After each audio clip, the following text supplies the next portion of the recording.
Two circles, one colour scheme, two very different results. In other words, the importance of stitch direction when thread painting. I've been doing this thread painting embroidery malarkey for quite some time now, and over the years with lots of trial, error and experimentation, I've developed a host of techniques that help me to achieve a more realistic effect.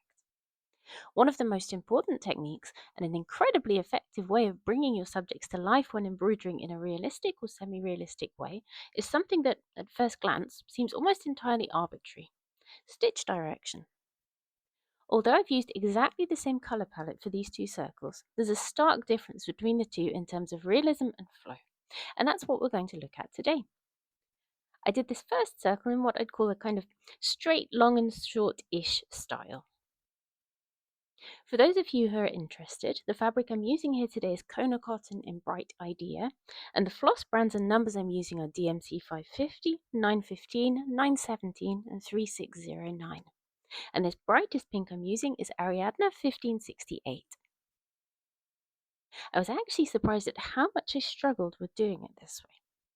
You can see my thread painter's instinct kicking in here, and despite doing straight stitches, I still ended up angling them inwards a little.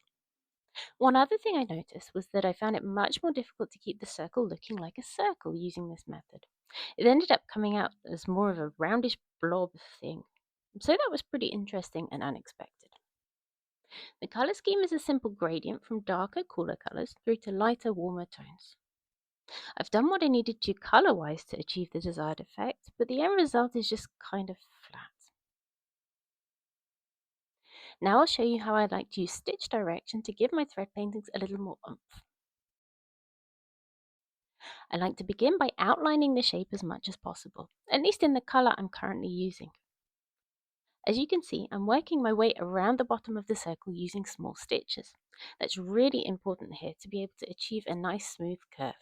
And I'm doing a sort of modified split stitch, I suppose.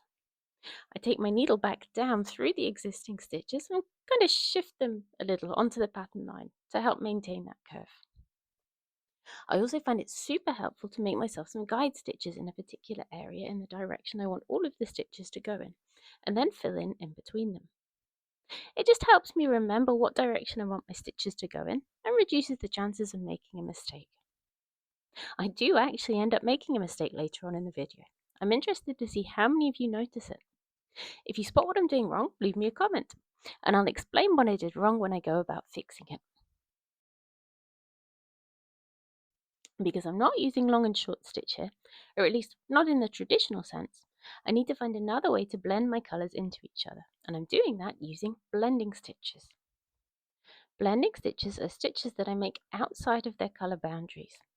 I then fill in the gaps between them using the next colour. This area of mixed coloured stitches helps soften the transition between the two hues. Did you catch it? I've just made a huge mistake here, but luckily it's fixable. I base the direction of my guide stitches on the shape of this colour area rather than on the curve of the sphere as a whole. Easily done, and since I caught it at the guide stitch stage, no big deal. You'll see me gradually correct it as I fill this area in. Just goes to show, no matter how many years of experience you have, it's really easy to mess up if you're not paying attention. As I'm adding the final few finishing stitches, you can really see it come together into a substantially more spherical sphere. I hope this comparison has been useful for you today, and if you decide to give this technique a go, I'd love to hear how it went for you. If you'd like to learn how to create your own realistic colourful thread paintings, I have a whole host of detailed step-by-step patterns available in my Etsy shop, Becky's Embroidery Shop. You can find the link in the description below. If you found this helpful, please subscribe to my channel.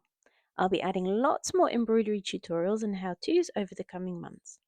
And if there's anything in particular you'd like me to cover, drop me a comment below to let me know. Thank you very much for watching, and until next time.